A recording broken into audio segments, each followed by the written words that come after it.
Lantern light slips through paper like a private language. It reads the walls in thin strokes, the grid of a shoji, the soft hang of a norin at the doorway, the paper dulled here and warmed there by years of hands. Outside the inn, an old road exhales. Somewhere across the rice fields, the distant onsen sends a band of steam into the chill. Beneath it, a thread of crickets sings, close enough to give the night texture, not loud enough to crowd the other sounds. The house breathes in small, measured ways.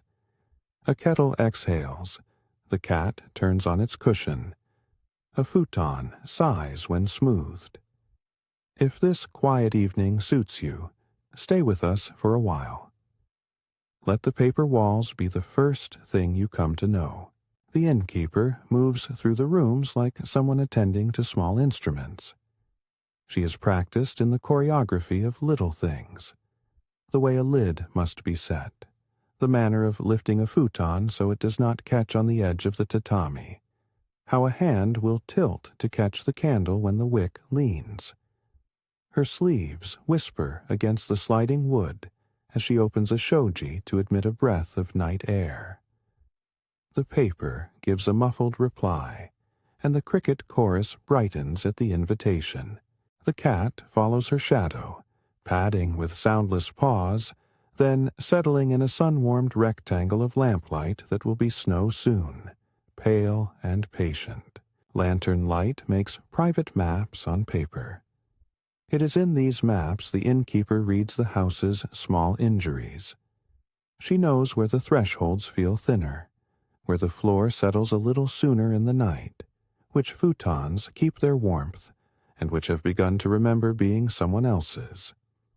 Tonight, her hands find a tear in the norin, an ordinary triangular giving near the bottom where bodies brush as they pass. The cut is small, a long, careful nick, as if a coat button has learned to resolve itself against the weave. Across the corridor, the lower rail of a shoji by the bathing room has begun to soften. The wood has swollen and sung against its groove. The paper is intact, but being asked to hold a weight it was never meant to bear. These are not calamities. They are invitations. She tucks the norin with gentle fingers, smoothing the frayed edge as one would press a small hand, and lays it aside.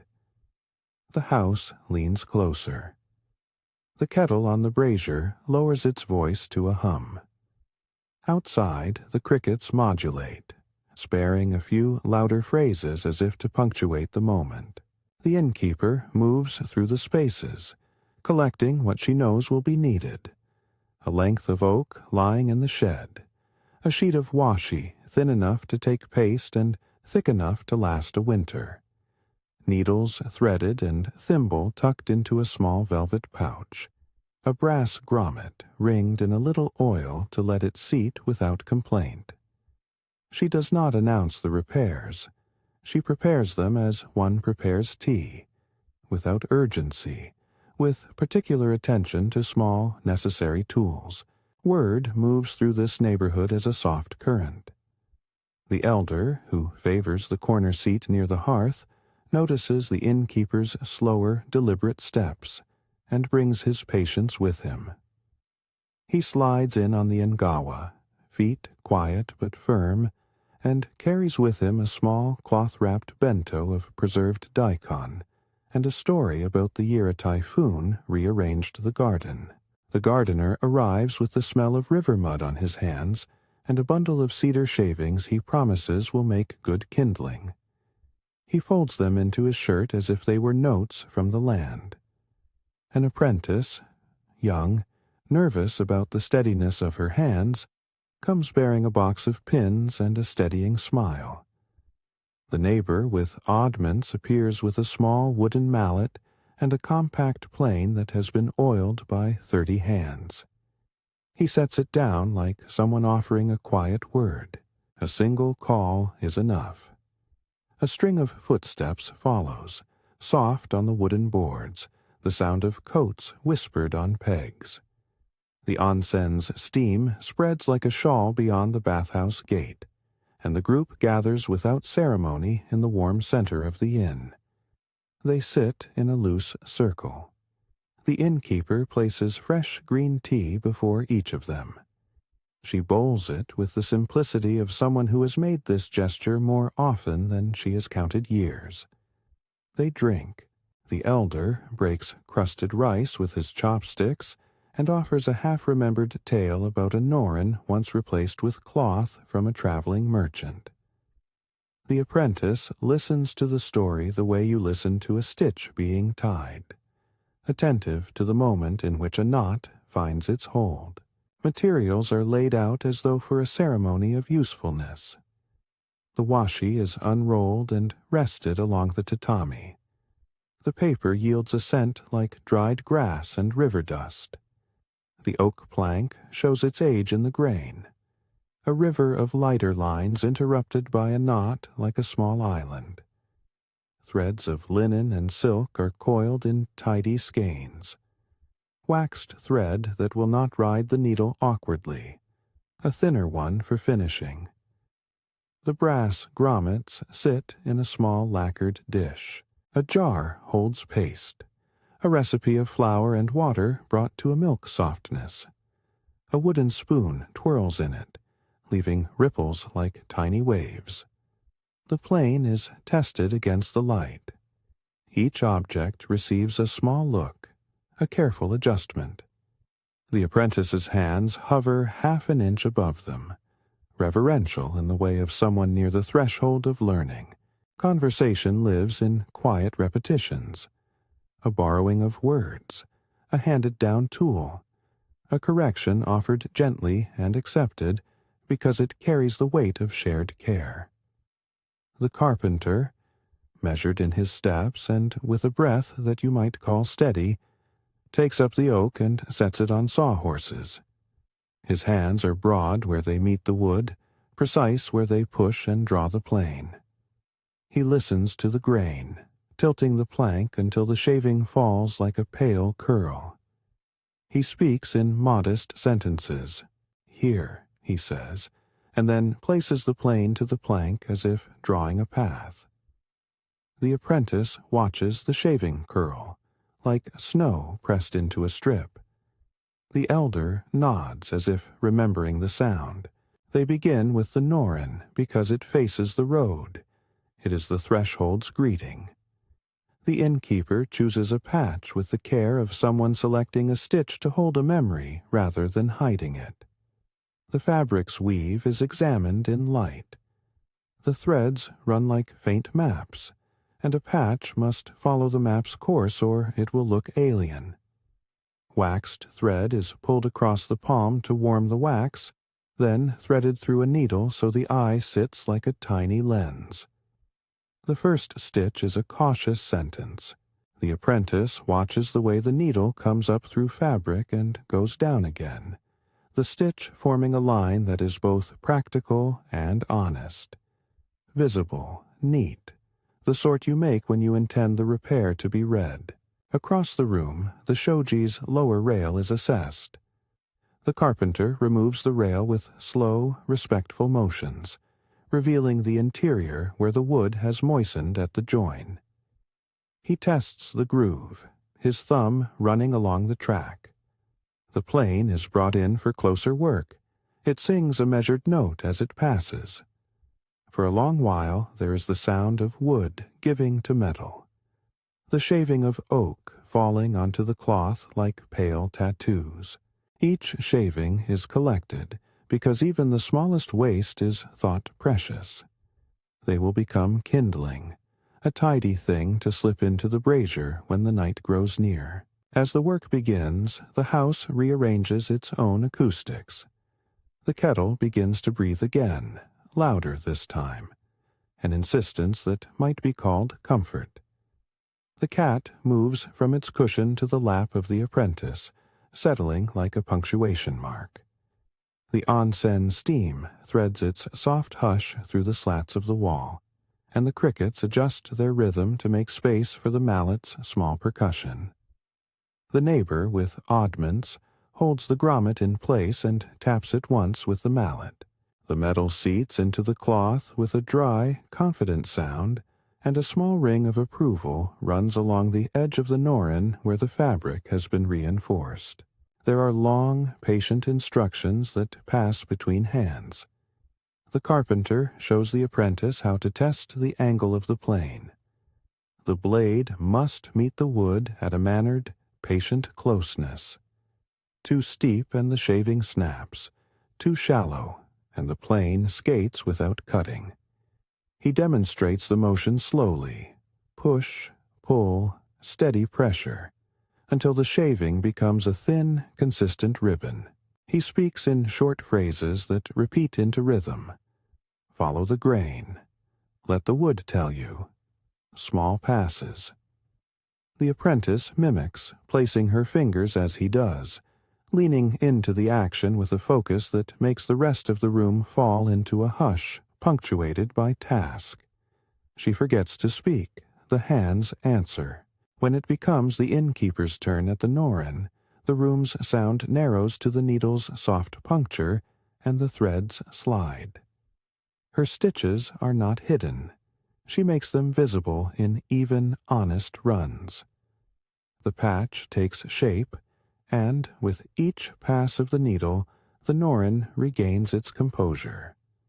She ties each knot with a tiny tug, the thimble flashing, and the apprentice is shown how to finish off a tail without leaving a clumsy bump. The elder leans forward to offer a story about a norin he once saw sewn with red thread to mark a passage of seasons. The story is not long, but it folds like old paper into the present work. A memory altering the meaning of a stitch. In the next room, the shoji receives its attention. The old paste is wetted, scraped away with a damp cloth, and set to the side. The paper, washi chosen for its particular blend of fibers, is laid out flat on the work table. The paste is applied with a wide brush in even strokes. The bristles whisper as they move. The apprentice learns the pressure. Not so much that the paper rucks, not so little that air becomes a trap. The paste's scent is faint and baked, a domestic smell akin to bread left to rise. The paper is raised and aligned to the lattice, the brush smoothing the paste from the center to the edges until the washi sits without one single bubble. The shoji, when the paper returns, breathes differently. Its light now carries a new, even kind of opacity. Lantern light refracts through the renewed panel and makes the room feel as though it has been given a small new secret. Between these intimate motions, there are stretches where sound is allowed to sit unpressed. The narrator lowers the voice, and the house is played like a quiet instrument. Crickets step forward in their call, a chorus that loops and softens. The onsen exhales slow, a breath that seems to steady the fingers at work. For several minutes, the only sound is the natural congestion of the inn. The cat's soft inhalation, the slight creak of a tatami when someone shifts weight, the distant train like a ribbon of silver through the valley. Let these sounds be fronted for a while. Notice the way the paper wall hums when wind brushes the plaited reed beneath it. Notice the tiny difference when a blade passes through grain. Listen to the tea set cooling, a metallic clarity that chimes at the edge of silence. The longer craft sequence allows for small conversations. The gardener tells of a method for stretching washi taught to him by his grandmother. Dampen the paper at the edges and let it shrink toward the center, pulling its tendency to pucker into a flatness that will stay when dry.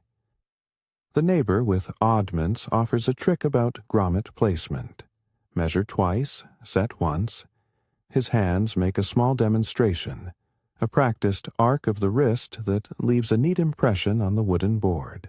Each anecdote is concise, practical, and given with the humility of someone who has used a thing many times and therefore has learned its rhythm. Meals occur between motions. A tray of preserved plums and pickled cucumber circulates. A bowl of steaming miso is ladled and passed. The apprentices eat as they rest their hands, letting warmth pass through them. The elder comments on the season. A late autumn that still holds a vendange of cricket songs, a rare echo between warm days and the first real frost. It is agreed with a soft, smiling exchange that crickets in this place are like punctuation. They insist on the line, they do not shout. And then, by the heat of the brazier and the steadying of the plane, the main repair begins in earnest. The carpenter concentrates on a new lower rail for the shoji. He measures with a small rule, marks the oak with a pencil that the apprentice cannot help but watch, and then stands the wood upright on the bench. The plane is set to a fine cut, the blade barely peeking from its mouth.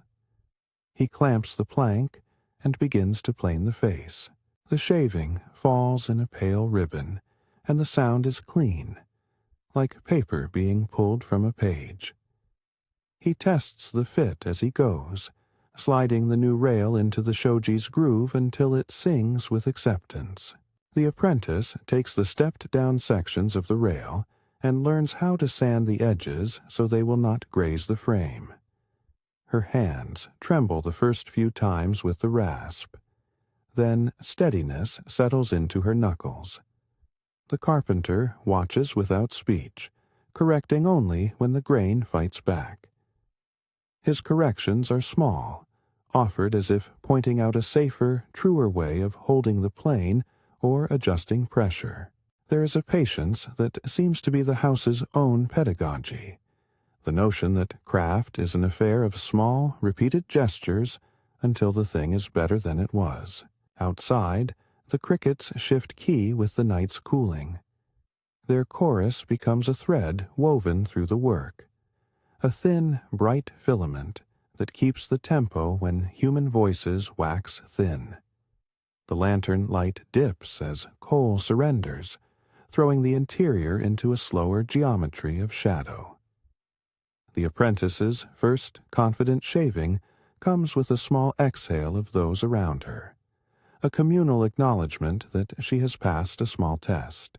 At a certain hour, neither too late to be rude, nor too early to be thought incapable of finishing, there is a knock at the noren. A stranger stands framed in the doorway, coat damp with a traveler's weather, and eyes softened by the road. He does not demand much. He asks for shelter. The innkeeper opens the noren wider, and steps back as if to show the entire house has space. The carpenter hands him a cup of tea.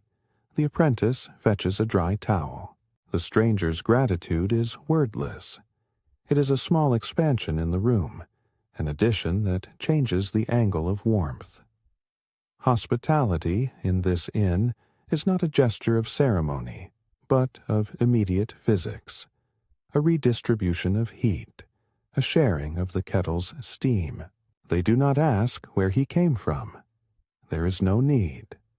Nobody needs a story when the body has already written one. Tired shoulders travel in the soles of the feet, the way eyes look at paper screens as if trying to remember what steadiness looks like. He seats himself near the brazier and is given a slice of pickled daikon. Conversation stays small, gentle as a stitch. The carpenter resumes his work after a brief exchange about timber and tide. The apprentice comes back to her needle. The innkeeper returns to the noren. Outside the windows, the night keeps its own time. The thermometer of darkness dips, and the crickets shift to a lower tone as if curving to reach morning. The shoji, for the moment, is open to the garden's shadow. A framed branch crosses the paper, its silhouette like a drawing. The house listens and answers with the small music of repair. The plane, the mallet, the thread through cloth, the grommet seating. Each instrument is given its measure, and the measures repeat until pattern sets. As the main work progresses, the carpenter calls for a slight adjustment to the ngawa plank near the back entrance. It has warped through the years where rain finds its way, and tonight it will be planned and fitted anew. The apprentice watches him square the cut, fingers careful where the wood meets the metal. He shows her how to sight a joint. Hold it, see the tiny gap, and consider whether a shaving or a scrape will be the right remedy. Less is often more, he says, and the apprentice learns to love the restraint in the sentence. The house holds these lessons. It is patient. Even the crickets seem to move as if conscious of a pedagogy. Louder when a learner succeeds, quieter when a task demands the hush of concentration. The innkeeper steps back to survey the room, taking in the repaired noren folded on a low table, the stack of fresh washi waiting to go into the frames, the neat pile of shavings. She nods to the carpenter, and he nods back, an exchange that reads like a completed stitch. For a long while now, the sounds have been close mic, blades whispering, needles puncturing, thread sliding. Now the soundscape opens again, and the narrator's voice thins so the house may be heard in its fuller chords. Allow a space of listening, the crickets in layered stanzas, the onsen's low exhale, the cat's soft breath, the distant metallic cadence of a train. Let the ambience travel and settle. The carpenter finally positions the finished rail into the lower groove of the shoji. It slides in with a sound like a small door finding its frame. He tests the sliding motion. The paper wall reads the movement, lights and shadow reconfiguring the room. The innkeeper takes the noren in both hands, and with a practiced finger she threads the brass grommet through its new place. It hangs for an instant, catching the lantern light, and she steps back. The noren breathes in the corridor breeze and settles into the doorway, as if it had always been meant to be there. The night deepens, but work continues in patient measures. The ngawa plank, shaped and fine-tuned, waits for its final fit.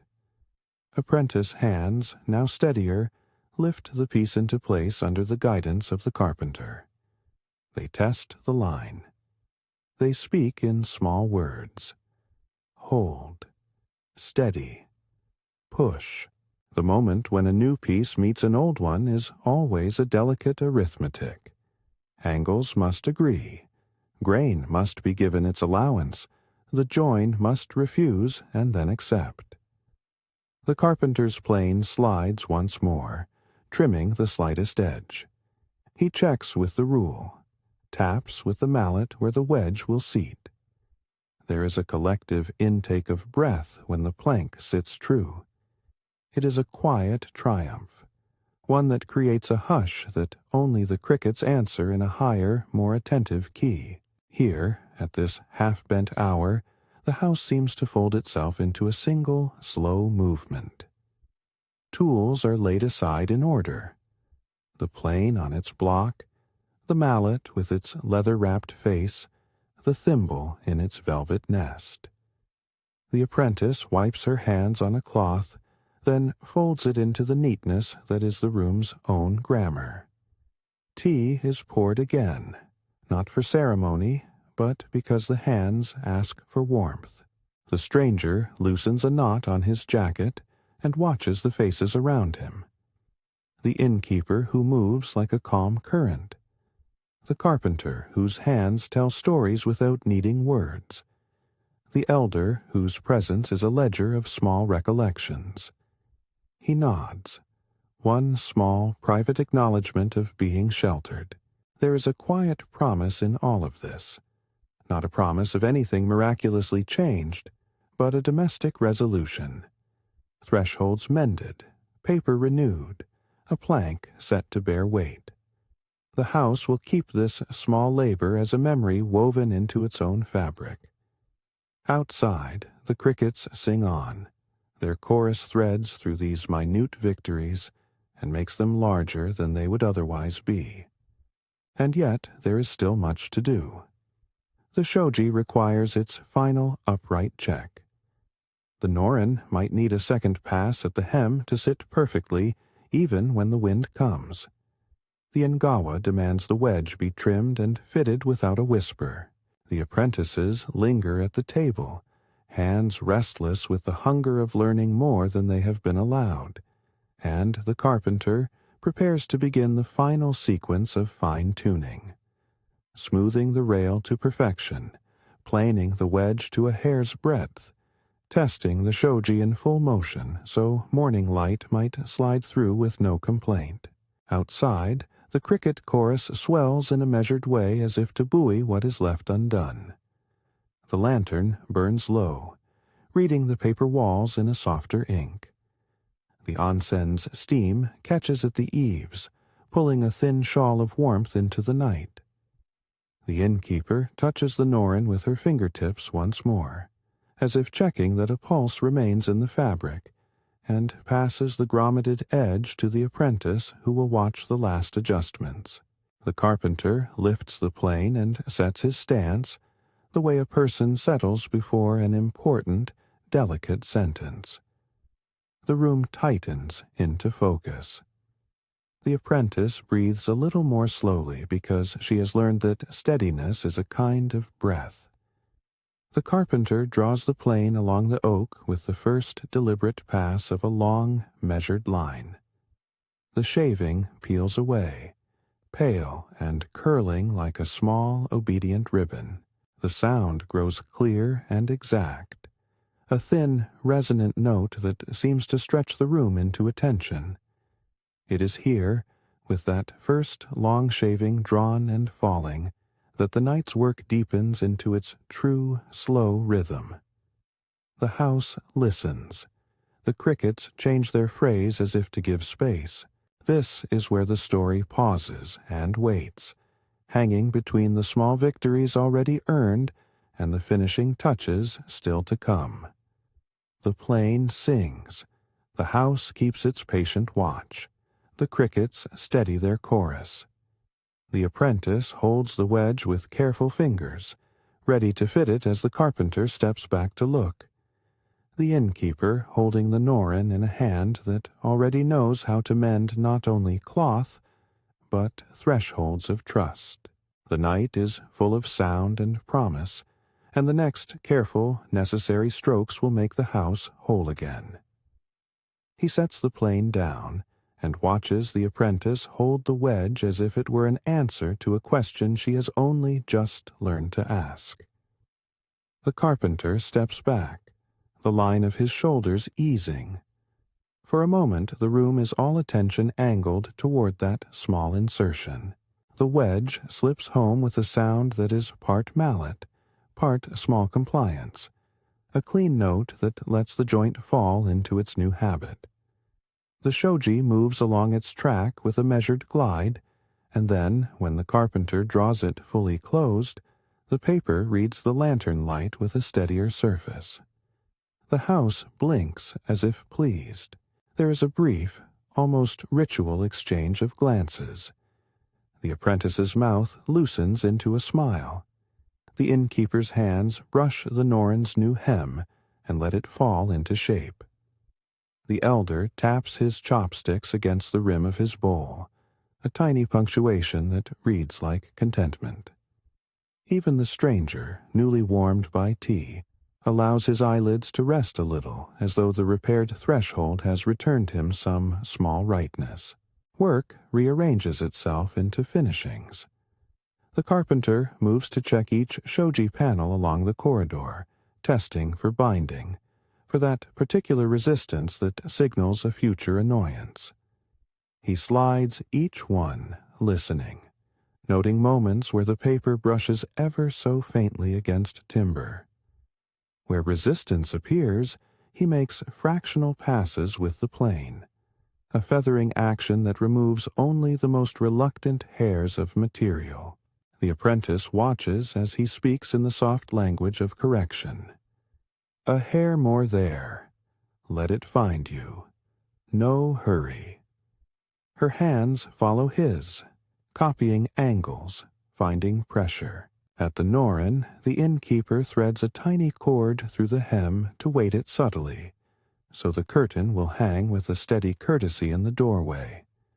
She knots underhand, pulls a neat, small tail, and hides the end within the fold. These are gestures that read as invisible to most passers-by, but each adds to the door's willingness to behave as a threshold. She tests the hang with a gentle gust from the corridor. The Noren answers with a calm swing and settles back. The neighbor with oddments goes to the brazier and fans it until the ember speaks again, its glow steadying the lanterns above. Light and heat settle into a comfortable rapport. Conversations during these last passes are clipped, full of shared habit. The elder recounts how, when he was younger, a joiner's apprentice made a rail too tight, and they had to sleep cramped that week until the wood relaxed. The tale is small and self-effacing, more of an apology than an anecdote, and the carpenter smiles with the knowing that such errors are part of learning. The apprentice laughs softly. It sounds like a new note. The stranger murmurs a thanks that is both to the story and to the room itself. Soon there is a pause. Voices thin, and the house is allowed to resume its principal sound. The narrator's tone steps back so the listener can lean in and hear the architecture of the night. There is the long chorus of crickets, even now, braided into the onsen's breath. A faint gust through the eaves rustles the lattice, and the cat turns on its cushion with a contented rumble. For a considerable time, the only intentional human noise is the slow, cooling clink of a cup. Let these sounds spread. Imagine them rather than having them described. The tiny gratings of wood, the shiver of paper, the insect line hovering like silk. Listen until the ear is full. When the carpenter returns his attention to the ngawa, he asks the apprentice to hold the rail while he fits the last wedge. She places her palms at either end, feeling the weight and temperature of the wood. He guides her fingers, pointing out where pressure should be eased and where steadiness must remain. Feel for the grain's direction, he says, where it wants to yield, not fight. The apprentice finds it, an intuitive, knuckled understanding of how the wood will behave. Their hands, for an instant, are aligned over the plank as if performing a small duet. The final wedge finds its seat. The ngawa gives a tiny, settled noise as the plane's last shaving is removed. The carpenter taps the wedge with the mallet, not loud, but precise, the sound a slow, metronomic tap that seems to frame the entire night. 1, 2, fit. It is not a flourish so much as a punctuation. The apprentice exhales, and a ripple of approval moves through the circle. Outside, the crickets adjust their chord. The innkeeper moves between the repaired shoji and the Noren with the ease of someone measuring a room by touch. She sets the grommeted edge so the metal catches the lamp's light and then smooths the hem with a practiced hand. The repaired Noren now reads like an invited breath at the entrance. Neither showy nor shy. She steps back to see how the corridor's light falls now that the paper has been renewed. The lantern's pattern through the shoji casts a lattice of warmth across the tatami that the cat finds irresistible and promptly occupies. The apprentice is shown how to finish the washi edges. The carpenter demonstrates thinning the paste at the corners so the paper will not bubble when it dries. He uses a small brush that he holds with an economy of motion, spreading the adhesive like a secret. The apprentice tries. She brushes in a line, feels the paste's friction, senses the paper's tension. It is a delicate negotiation. Too little and the seam will betray itself. Too much and the washi will pucker. She adjusts, guided by the carpentry master's eye and the innkeeper's quiet nods. They smooth the paper, watch the brush go from center to edge, and then press a damp cloth across the surface to finish. The room leaks only the softest of sounds. Brush on paper, cloth on frame, the faint noise of breath counted and released. There is another pause for tea, this time more deliberate. The apprentice is given a small cup warmed in both hands. She swirls the liquid and tastes, closing her eyes as if to ground a new skill. The elder offers a slice of pickled radish, and conversation threads from tool care to how to mend a tear so it reads as history rather than a shame. They speak in phrases that feel like choreography. Leave the scar honest. Make the fix a line of its own. Let the object tell who has used it. The apprentice keeps these like small, useful tools in her pocket. The stranger, now looking more composed, listens and occasionally gives a curt, polite laugh at the elder's stories. He is quiet in the way a person is when they have been given shelter. His gratitude is practical. An attentive clearing of glasses, a help with stacking the used cloths. He does not offer his story.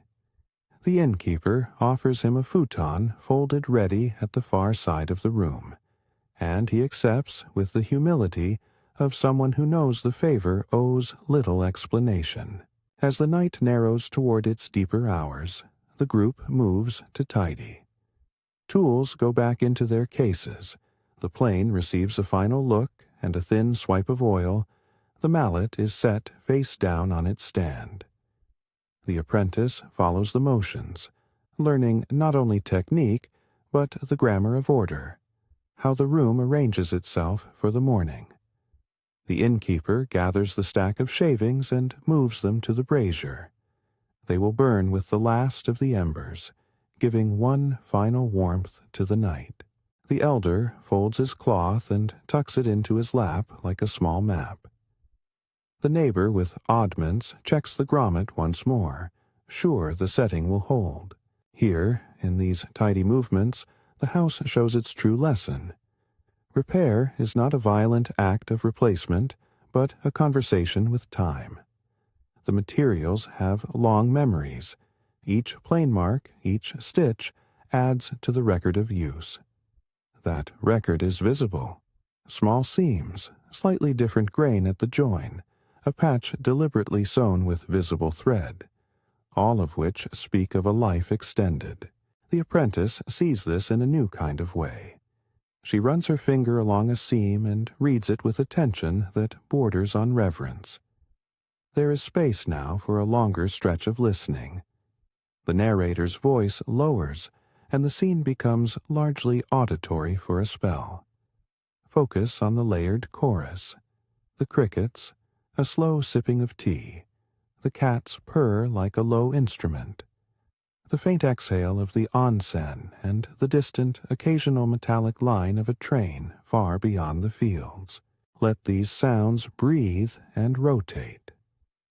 The listener is invited to close their eyes, to let the soundscape paint the room with motion rather than picture. It is a deliberate quiet, an interval that respects the newness of what has been done without needing to celebrate aloud. When the voice returns, it speaks softer, narrating the small finales. The carpentry tools are checked one last time. The plane's blade is wiped clean and sheathed. A final scratch is made on the underside of the engawa to seat the wedge more firmly, and then the carpenter sands the exposed edge until it has the faintest of smoothness. The apprentice is allowed to perform the last sand, each pass careful until the grain is satin under her hand. The act is small but charged. the transfer of duty from teacher to maker. The innkeeper walks the halls, opening the newly fixed shoji to see how the light falls. She watches a slant of moon through the lattice and decides the paper needs an extra pass at one corner where a draft prefers to gather. She signals to the apprentice, who approaches with a damp cloth and a practiced touch. They work until the panel breathes in a uniform tone, the light through the paper steady as milk. The norin, too, is checked. The innkeeper pulls it aside, inspects the grommet and the patch, roots a finger through the hem to ensure the cord is secure. Satisfied, she lifts the norin once more to feel how it moves and lets it settle. The stranger, preparing his futon, watches these motions with quiet fascination. He sits on the edge of the sleeping mat and folds his jacket, smoothing the fabric with a methodical, grateful hand. He offers to help roll the sleeping mat for later. The innkeeper accepts and shows him where to press so the futon keeps its shape. The action is basic and generous, binding him into the house's ordinary kindness. At a point in the night, the group moves to one last communal thing, the making of a small breakfast to be shared before dawn. Not a full meal, nothing elaborate, just a simple bowl of steamed rice, a small pot of miso warmed slowly, a plate of pickled plums.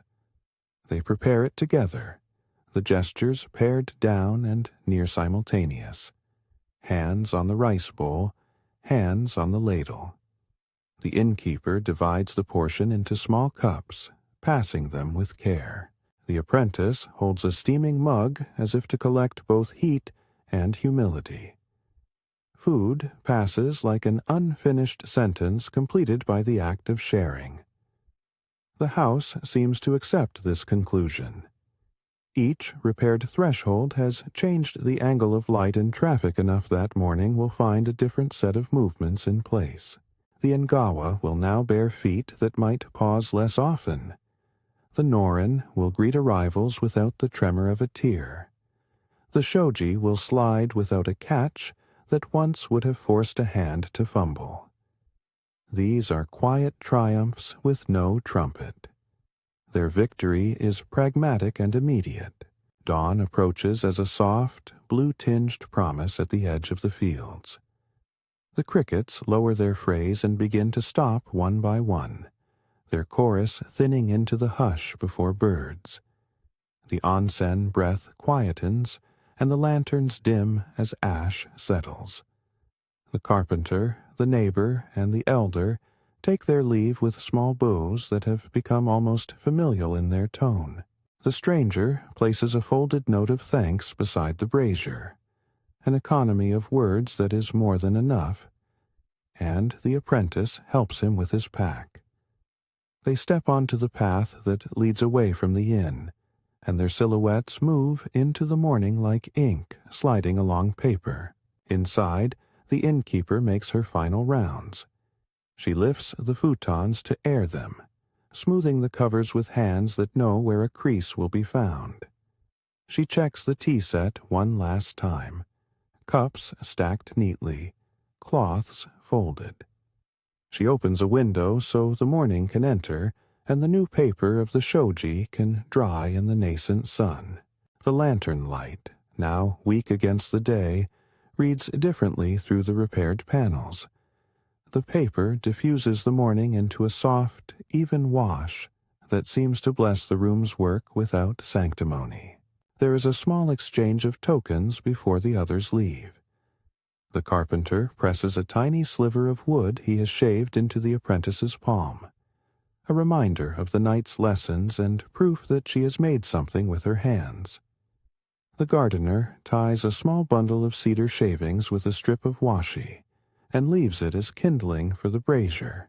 The elder folds a paper slip with a brief scrap of advice and tucks it into the apprentice's pocket. "Measure with heart and hand," it says in the careful shorthand of the house. These are not gifts in the sense of ceremony. They are practical, taught, and passed as one neighbor gives another what will be used. They sit for a moment with the modest breakfast. The innkeeper dips chopsticks into a bowl of rice and then looks up at the apprentice. She speaks quietly, the sentence an acknowledgment. "You did well." The apprentice feels the simple gravity of the praise and answers with a shy deflection, but within her the satisfaction is clear. Learning has been given shape, stitch, plane, wedge, and it now rests in her arms like a small, steady thing. Before the group disbands completely, the innkeeper fetches a thin hourglass from a shelf. It is not used for timing so much as for a small domestic rhythm. She sets it on the low table and turns it. They allow the sand to fall in companionable silence, marking the passage between the night's work and the day's beginning. As granules find the lower chamber, the house seems to exhale in a long, contented sound. There is room now for a short breathing exercise, soft and domestic in spirit. The innkeeper invites it with a gentle suggestion, as if passing a bowl. Breathe in as the kettle sings faintly. Hold as the cat presses its weight into the cushion. Breathe out as the crickets thin into memory. The listener is guided through 3 cycles.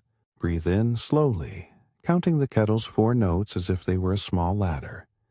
Feel the coolness at the nostrils, the rise in the chest. Hold for 2 small counts. No strain, just a respectful pause. Breathe out long and quiet, imagining the sound of the shoji sliding shut. A soft, finishing motion that releases what is not needed. Repeat. Breathe in again a little deeper. Welcome the warmth of the brazier, as if it were a hand laid on the shoulders. Hold with a soft attention to where your body meets the chair or cushion. Breathe out, letting the air go as if letting a seam find its knot. Secure, not forced. Repeat. One last time. Breathe in and notice the cricket's thin thread at the edge of the soundscape, the way they tend to the shape of the night. Hold. Breathe out and give thanks.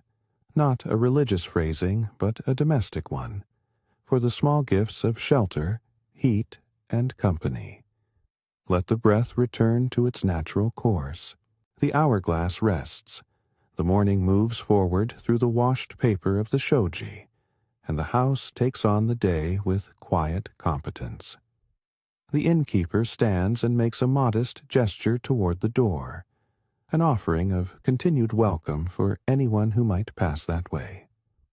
She looks toward the listener, as though acknowledging a companion who has shared the night. A small bow of recognition, not performed, but sincere. If this evening has suited you, if these sounds and the slow reading of repair have felt like something to return to, let the house be a place you come back to. There are more nights to keep, more walls to read, and more small trades of knowledge yet to pass from hand to hand. Stay with the sound if you chose, or come back another time for another quiet shift of light across paper and wood. For a long while after the last voice falls away, allow the ambient world to continue.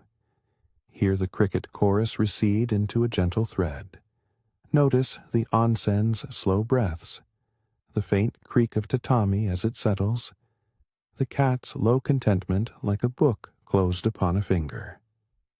The lantern's last glow cools into the blues of dawn as light reorients itself through the repaired shoji, and the norin hangs with a modest new dignity at the doorway. Let these sounds repeat and unwind until they become a small, steady background in your day. The house keeps its own records, the visible stitches in the norin, the new grain of the Engawa rail, the paper of the shoji that reads the morning differently. Each marks a night when neighbors gathered, when apprentices learned, when a stranger found shelter, and when simple acts of care made a difference that will last. These are the quiet stories a room tells if you sit long enough to hear them. Remain, if you like, in the sound for as long as you wish. There will be more evenings like this. Paper walls and cricket songs, the plane's thin music, the soft array of hands passing knowledge on. You are invited to return. Until then, the inn keeps watch, the shoji breathes, and the crickets, somewhere outside the fields, sing their small, inevitable chorus.